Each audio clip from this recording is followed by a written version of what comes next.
শুরু হতে চলেছে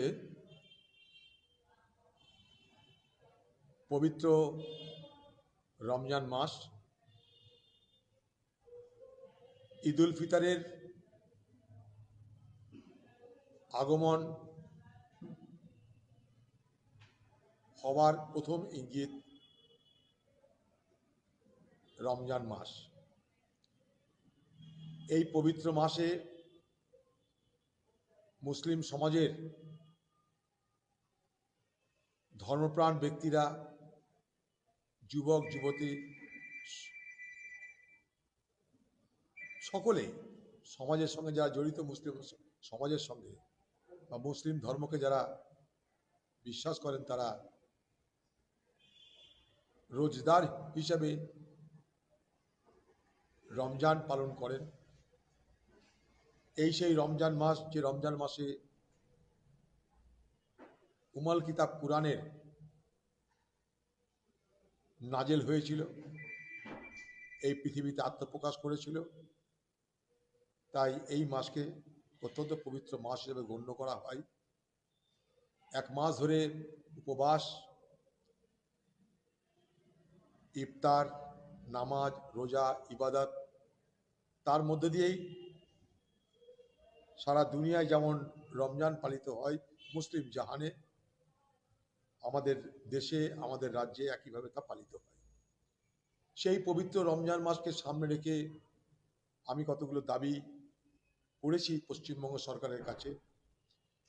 সেই চিঠি আমি আপনাদের কাছেও পাঠিয়ে দিয়েছি বা দিচ্ছি। পশ্চিমবঙ্গ সরকারের দৃষ্টি আকর্ষণ করে বলতে চাই যে এই পবিত্র রমজান মাসে চাল, ডাল, চিনি, খেজুর, শুকনো ফল বা অন্যান্য যেগুলো আবশ্যক প্রয়োজনীয় জিনিস, তা যেন সস্তায় রেশন দোকানের মাধ্যমে বন্টন করা হয়।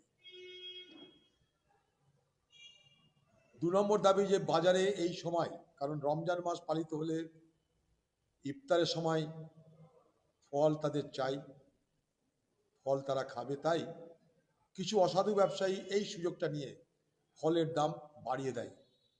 রাজ্য সরকারকে বলবো তারা যেন স্পেশাল টাস্ক ফোর্স নিয়োগ করে ফলের দাম, বাজারের দাম যেন সুযোগ নিয়ে, অবস্থার সুযোগ নিয়ে যেন কেউ ঠকাতে না পারে, তার ব্যবস্থা রাজ্য সরকার করবে। এই রমজান মাসে এক হয় ভোরের সেহারি, যা খাওয়ার পর রমজান শুরু হয়, আর তারপরে হয় ইফতার। এই সময়টাই যেন কখনো কোথাও বিদ্যুৎ বিভ্রাট না হয়, তার জন্য রাজ্য সরকারকে আগাম ব্যবস্থা নিতে হবে। এবং ভোরের যে সেহারি হয়, সেই সময় যাতে পর্যাপ্ত শুদ্ধ পানীয় জল পাওয়া যায়, রাজ্য সরকারকে তার ব্যবস্থা করতে হবে। রাজ্য এবং কেন্দ্রের কাছে আমাদের দাবি যে মুর্শিদাবাদ জেলা এবং বাংলার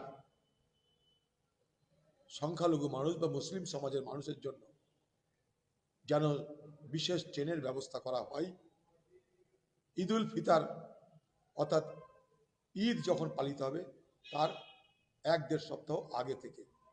প্রত্যেক বছর এই সময় হঠাৎ করে সারা দেশের যে যেখানে আছে, যে যেখানে কর্মরত, তারা সব বাড়ি ফিরে আসতে চাই, আত্মীয়দের সঙ্গে মিলতে চাই, ঈদ উল ফিতর উদযাপন করতে চাই। তাদের যাতায়াতের ব্যবস্থা যেন সুগম হয়, তার জন্য বিশেষ ট্রেন, অতিরিক্ত ট্রেন ব্যবস্থা করতে হবে। রাজ্য সরকারকে অতিরিক্ত বাসের ব্যবস্থা করতে হবে, যাতে দূর থেকে যারা আসে তাদের বাড়ি ফিরতে কোনো অসুবিধা না হয়। এছাড়া আরেকটা দাবি আছে যে যারা সরকারি কর্মচারী মুসলমান, তাদের যেন রমজান এবং ইফতার যেহেতু হয় সন্ধ্যের খাবার খেতে হয়, তার জন্যে 1-2 ঘন্টা আগে যেন তাদের ছুটি দেওয়ার ব্যবস্থা করা হয়। আর আরেকটা কথা, সেটা যে ঈদের দিন পশ্চিমবঙ্গে একদিন ছুটি দেওয়া হয়, আমি এই ছুটিটা 3 দিন করার দাবি জানাচ্ছি। কারণ যেমন করে দুর্গাপুজোতে কয়েকদিন ধরে উৎসব পালিত হয়, ঈদেও কিন্তু অনেক কয়েকদিন ধরে উৎসব পালিত হয়। একদিনের এটা সম্পূর্ণ হয়তো দিনের দিন উৎসবটা হলো, কিন্তু আত্মীয় স্বজনের বাড়ি যাতায়াত দেখভাল দেখাশোনা এগুলো করার জন্য একটু সময় দরকার।